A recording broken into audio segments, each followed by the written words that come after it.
growing up, I am not originally from Chicago. I was born in Mexico. At the age of 8, I came here.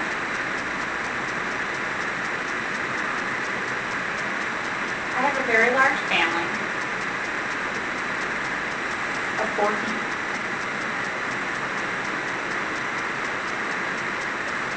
I have 6 brothers and 5 sisters. So that was 6 brothers and 4 sisters. And 3 stepsisters.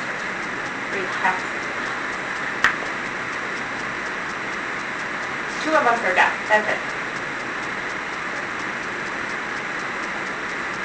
A huge family moved over here, and we were so surprised at how cold it was here in Chicago.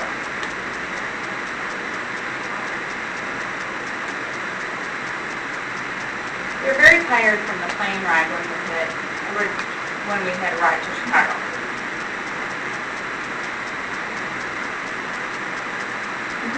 We were all very excited to try new things.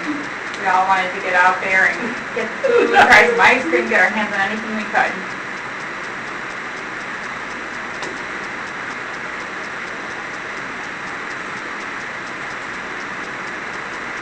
We didn't know that it was snow that had fallen because we weren't unfamiliar with it. We thought it was ice cream, and we, got our hands on it and tried it, and it was obviously not good. It made us sick.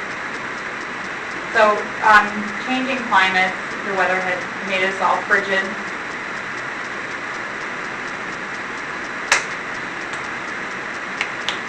We went to Bell School. I remember entering and getting used to the signs. I was used to the Spanish sign language, so this was completely different for me. A lot of things were going over our heads. We had to get used to the English language, writing. We weren't sure how the grammar was used. It was a bit of a struggle.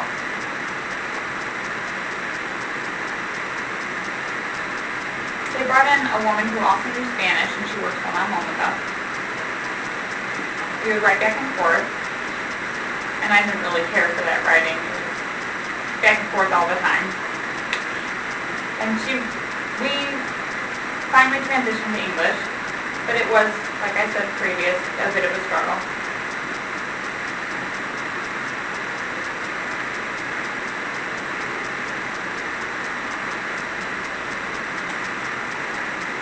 Before I used to speak Spanish, and then it had been slowly reduced.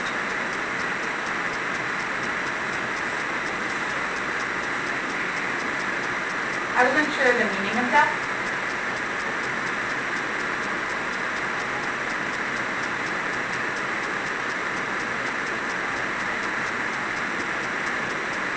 We were unaware that the word deaf meant that you can't hear.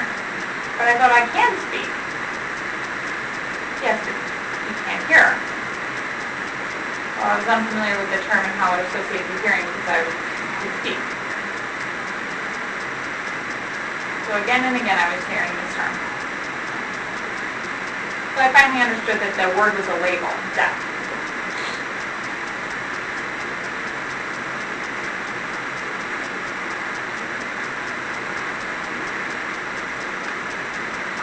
Mute. Mute meant deaf and can't hear. But I accepted that term. As I said, it was a struggle learning it. It was hard.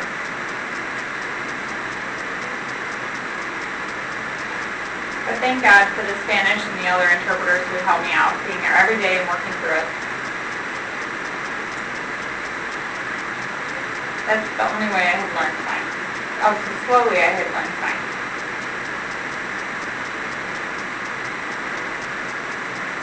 When I had gone home, I was signing with my family, and they were telling me, "Why aren't you speaking?"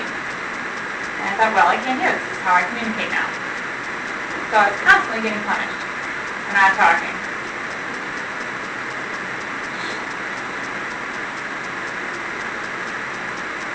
I had to remember that I was deaf, but every day I was getting punished for not speaking. So outside,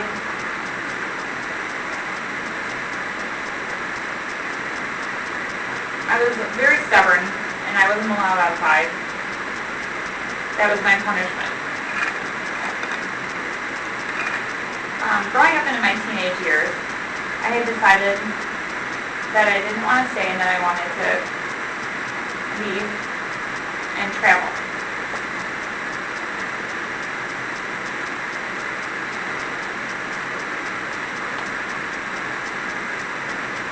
In my teenage years, I constantly wanted to go out, but I was punished, so I wasn't allowed to leave.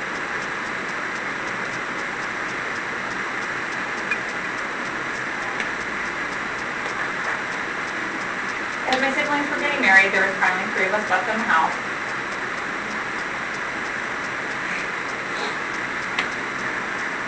I had met a girl that was Polish, and my family was unapproving at first.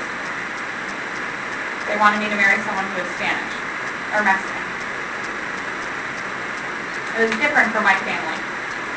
So I did eventually get married, and that was to my Polish wife, and finally my sister was getting married. And she was getting married to a black man.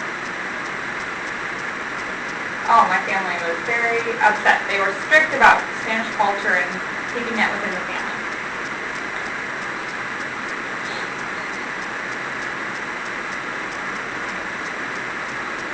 My mom didn't understand deaf culture, which was one of the reasons why I really wanted to leave. So finally I moved out.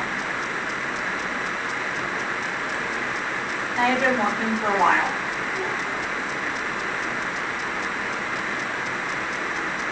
My mother's health was slowly declining.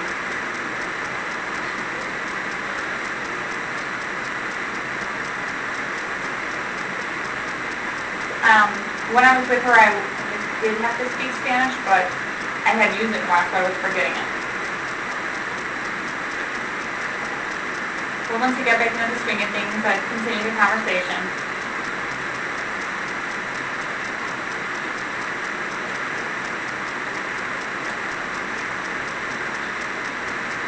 She told me that she was sorry because she didn't realize